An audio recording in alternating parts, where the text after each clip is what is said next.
Welcome to Civil Discourse, a podcast where participants are free to share their ideas, empathize with other perspectives, and who intend to advance to a better solution to fix a societal ill. We will focus on topics that are particularly complicated. In a time where information is from sources more opinionated than ever, our mission is to find solutions and goals to accelerate the nation's progress with cultural impunity. I'm your host, Todd Furniss. Hi, this is Todd Furniss. Welcome to today's issue of Civil Discourse, hosted by Todd Furniss, where we try and address complicated problems and in a civil tone. Today, I'm going to be introducing a topic that I call indexing. And indexing is not going to make a lot of sense to you just yet, but hopefully by the end of the podcast, it will. And hopefully it'll be an issue that citizens and politicians and policymakers all along or all together will actually try and take on board and address in a useful way. As always, if you like these videos, these podcasts, I encourage you to like them below, to share them if you think it appropriate, and to subscribe. And another reminder that a lot of these things I discuss are developed in more detail in my book, The 60% Solution, where it can be found on Amazon and other locations and bookstores near you. So today we're going to talk a little about indexing. And it's kind of interesting to me that the topic of indexing, as written about in my book, is not something that's been tackled by politicians. And also, it hasn't garnered any yet, anyway, I'm hoping this will do so, any real controversy.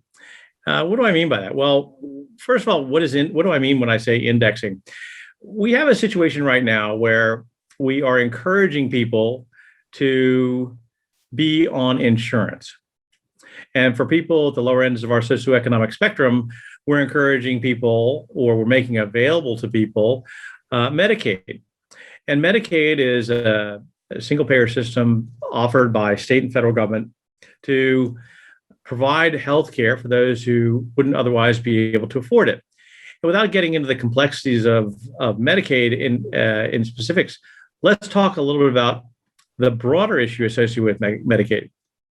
So I'm not going to tackle in this conversation the issue of whether single payer is a good idea or not a good idea. If we've established as a government and as a society that we want to provide healthcare through government funds for those who are otherwise not able to provide that for themselves, then we ought to question ourselves how we do that. We've done that to some extent, but also what's the off-ramp for doing that? And what do I mean by that? What I mean is, if you have a situation where you're providing a benefit from government or an entitlement or a transfer of value from government to an individual, then the question ought to be, what is the lifetime of that? And how can we help people move off of it? Now, we should hope that people aren't permanently on entitlements. We should hope that, or value transfers, we should hope that we can, as a society, provide sufficient opportunity, education, and support for people to move from an entitlement situation to a situation where you are no longer on the entitlement. But what happens with Medicaid is actually interesting, and it's not unlike other situations where we have value transfers or benefits from the government. We have it where you're covered until you make a certain amount of money, either individually or by household. And then what happens is it's cut off immediately. So in Texas, for example, where I am, we have a situation where you're covered for Medicaid until you make about $51,000 a year per household. So the question becomes, what happens when somebody comes in and says, hey, I got a raise. I got a raise of 5%. Under most circumstances, that would be welcome news. People would be excited about that. And it would be an acknowledgement of either the time and grade, or alternatively, that performance was good, or that new skills had been obtained. And the idea is that allows people to move from one place to another in the socioeconomic spectrum. In other words, you move from a position where you have less to a position where you have more skills, more opportunity, better employment situation, et cetera. Well, the problem with that is if you get a raise, at $51,000, you no longer qualify for Medicaid. Well, if you no longer qualify for Medicaid, then you have to pay for insurance on your own, or you have to pay for your healthcare costs individually and on your own, likely with cash. And that's just on the assumption that you're not getting health insurance through your employer.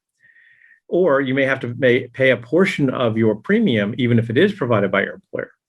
So the question becomes, well, how do you handle that? In other words, you've made more money than you have in the past from a gross income perspective.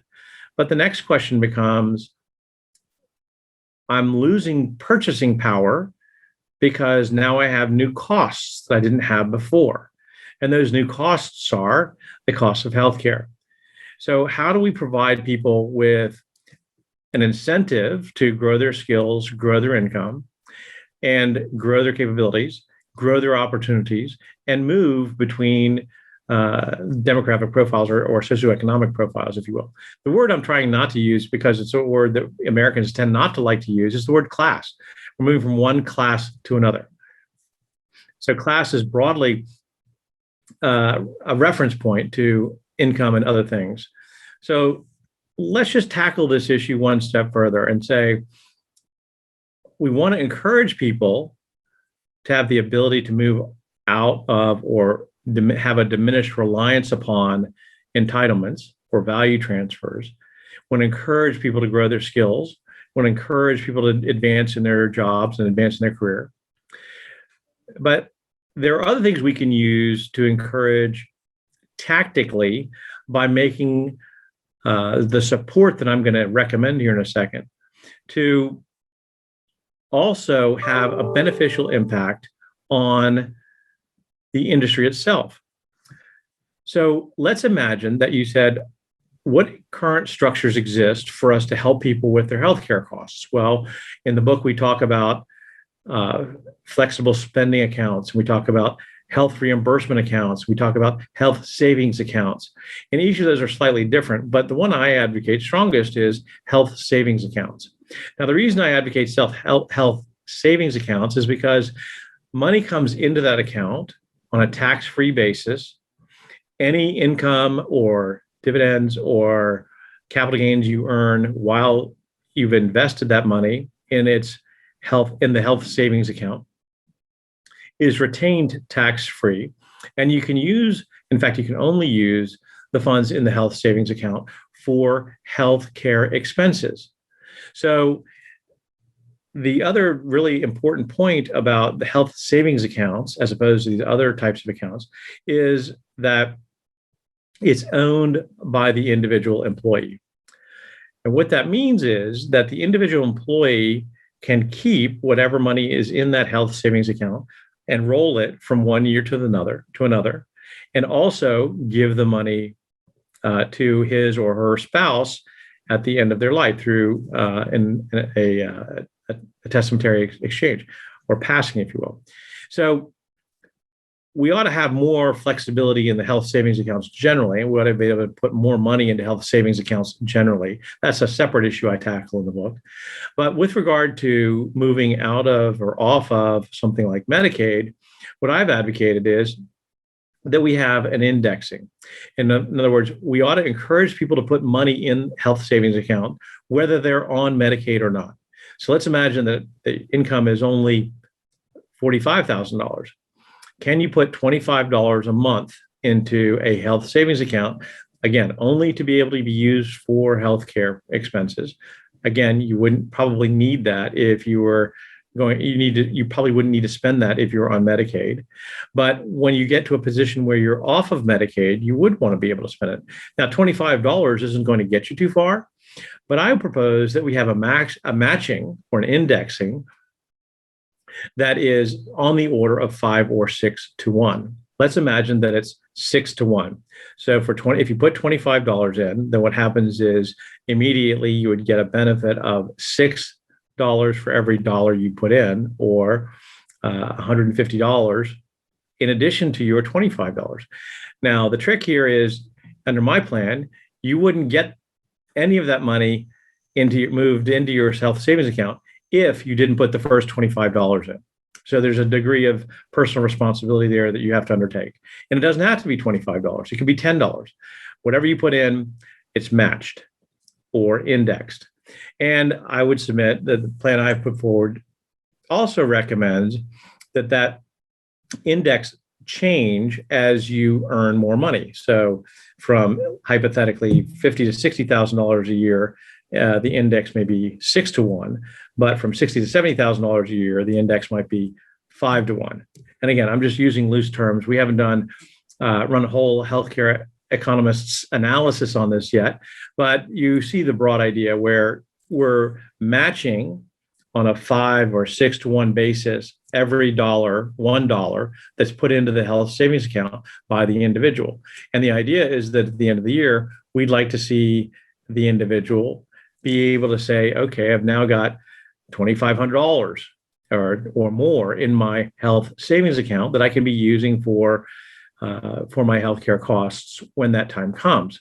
Now, let's say that now you've gone off of Medicaid, but you still got a health savings account. You haven't spent the money in the health savings account because you've been on Medicaid, but now you're off of Medicaid and you may need to tap into that. The benefit of this is now you're working as a consumer.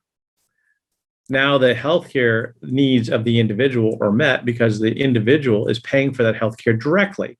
That healthcare, the patient themselves is dealing directly with a care provider. And as a result of that, they can negotiate price, they can establish rules, they can establish better information exchange, they can have a much different relationship.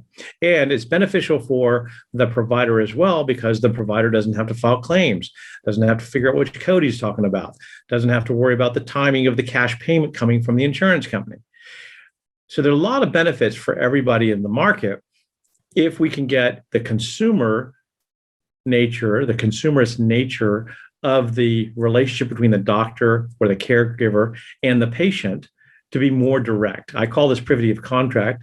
And I point out elsewhere in the book that when we use insurance, we're actually involving a whole bunch of players or stakeholders or constituents in this one simple transaction because what happens is when you as a patient go to see your caregiver, you really don't know who you're dealing with. And what I mean by that is, yes, you're face-to-face, ideally, with a caregiver, but the caregiver could actually be an employee of a hospital, a clinic, or it could be an employee of an insurance company. So that creates a problem. You have questions around duty of loyalty. Who do they really owe their duty of loyalty to? Is it to the patient? Is it to the insurance company? Is it to the employer? Is it to the hospital or whomever else?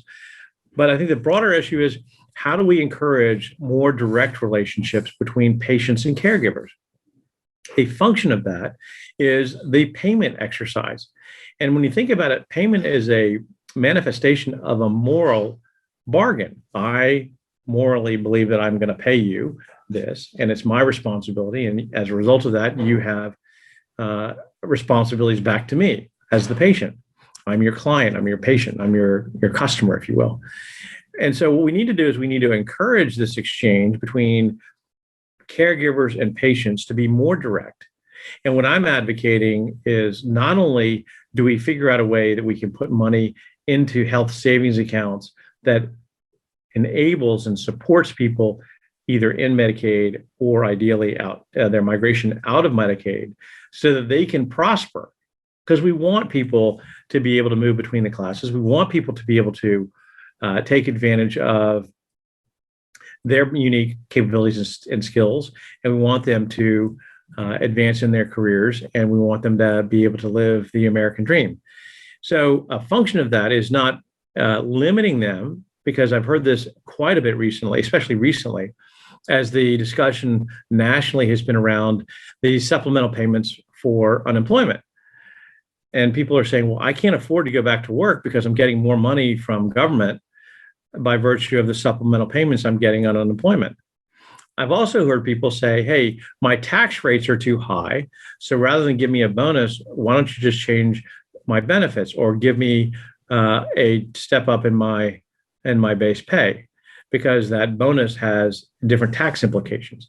So what we want to do is do things that are helpful to people moving forward in their career. We want to help people move forward in their prosperity, and we want to help people create value and wealth wherever that's possible.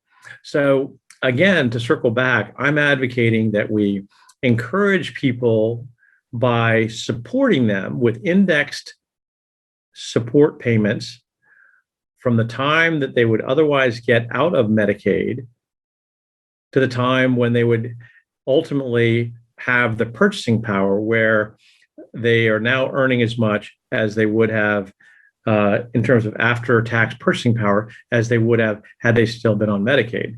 So that generally tends to be the difference between 2 times the federal poverty level and 3 times the federal poverty level.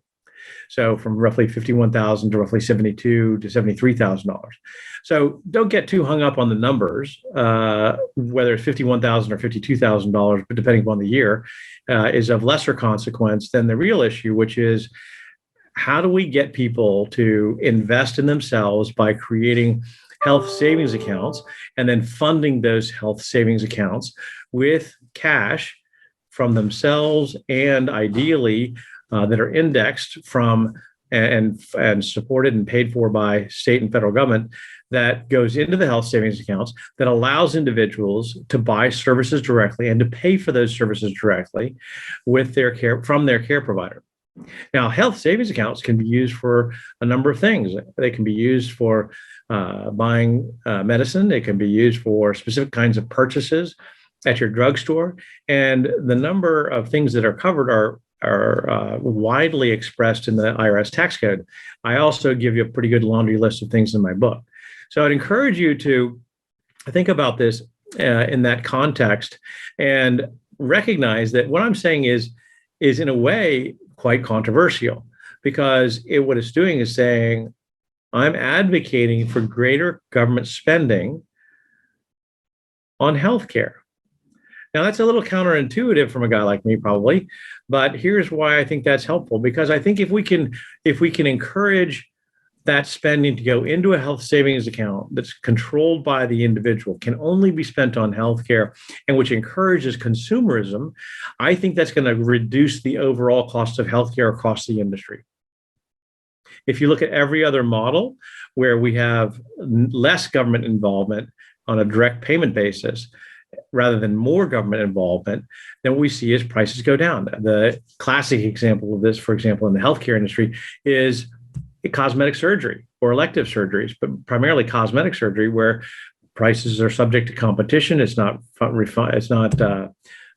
by health insurance. It's not paid for by health insurance, and so cosmetic insurance.